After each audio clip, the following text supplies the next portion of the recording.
Going to discuss some maxims, is the word we use in English, Maxim in French, written by La Rochefoucauld. He was a 17th century French thinker, man of letters, and he put together a collection of maxims, as he called them. A maxim is a short, usually, perhaps witty, incisive, cutting through, clearly as possible stated observation about human nature, especially. Number one, human nature. Number two, the human condition, what it means to be a human being in this world. These two, the most fascinating of all subjects. And La Rochefoucauld's observations are among the sharpest ever made by any human being. I'm not the only one who thinks that. Anyway, I will not read the French to you. I'll only translate these and then discuss them a little bit with you, make some comments or observations. The first one I will cite is very short. The mind, let's say, is always the dupe of the heart. Okay. Pascal is more famous for this observation, and he made it before La Rochefoucauld, for that matter. Pascal is famous for having said, the heart has reasons that reason doesn't know. What both men mean by the heart, I would say, we still use the word heart, and we still have this false dichotomy, two opposites, very different. This, I would call it a false dichotomy. In fact, maybe all dichotomies are false. False dichotomy, head, heart.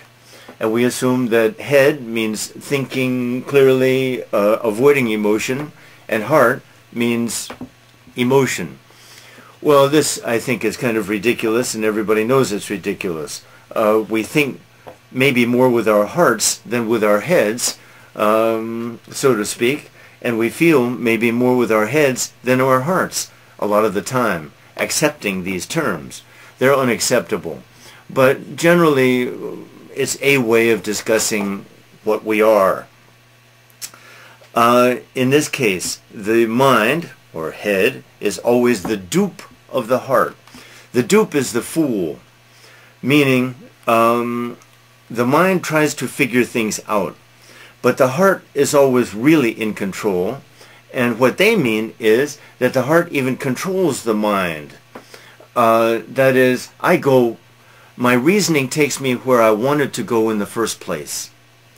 That's one way to put it. My reasoning takes me where I wanted to go in the first place. Now, yesterday I brought up that famous cliché poem by Robert Frost, The Road Not Taken.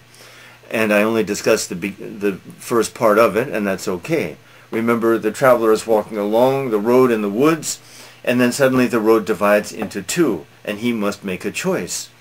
And this is symbolic also of choices that we make in life. He looked down one as far as he could, he says, then took the other. He never tells us that he looked down that other, he simply took it. In other words, his heart made the choice, while his reasoning pretended to be reasonable. Is it pretty safe to say that this is what we do in almost all of our big decisions? I think it is. Experience bears it out. Frost certainly thought so, and I think most readers of Frost's poem would agree too. That's what it means. So the mind is always the fool of the heart. The mind, this means, let's convert this into other terms. In religious belief, people who are religious and think about what they are professing, theology is the attempt to find reasons to justify what the heart tells us is true, or tells some people is true. That's what theology is. It's perhaps a very good illustration of the point. The mind is the dupe of the heart, and that's okay.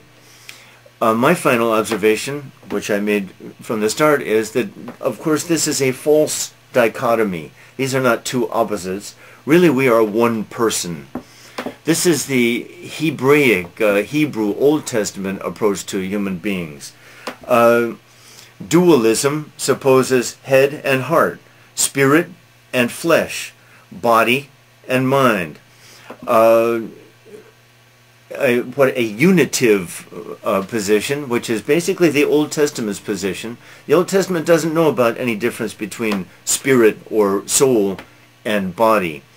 It mostly rejects that that contrast and claims really that we are one united person. And I think that is much more convincing than our dualism. I think the Old Testament thinkers understood, maybe intuitively, that is, they just felt it, that when we make decisions, we are making the decision. The heart is making that decision. The mind is making that decision. You can't sort this out. Where does the one begin and the other end? Where is the dividing line between these two? Of course, that's absurd. There is no way to divide.